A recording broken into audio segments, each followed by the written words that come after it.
मंडळी, यावर्षी पाऊस जो आहे तो लईच झालेला आहे जरा.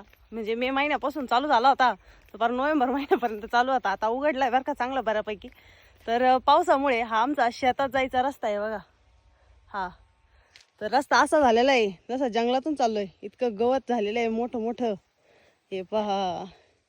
आणि त्याच्यात सध्या आता आपण सोशल मीडियावरती जर बघितलं तर नुसत्या बिबट्यांच्या बापने. इकडं बिबट्या दिसला, तिकडं बिबट्या दिसला. म्हणजे मला याची आठवण आज का बरं आली माहिती का? परवा दिवशी आमच्या इथून पण 2 बिबटे गेले भर दिवसा, दुपारी 2:30-3च्या दरम्यान.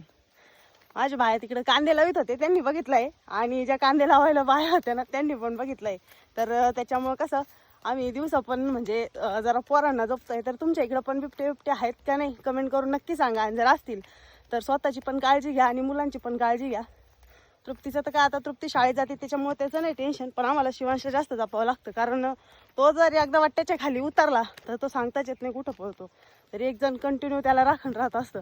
तर ती ड्युटी सध्या आमच्या नाना आजोबांकडे आहे. तशी त्याची ड्युटी कायमच नाना आजोबांकडे राहत असते, तो कायम त्यांच्यासोबतच राहतो. पण आता थोडं जास्त आम्हाला लक्ष द्यावं लागतं त्याच्याकडं, कारण कसं झालेलं आहे ना. आणि परवापासून ते बिबटे दिसल्यापासून तर मग जरा धास्ती धरली आम्ही पण. थोडं जपून जपूनच राहावं लागतंय.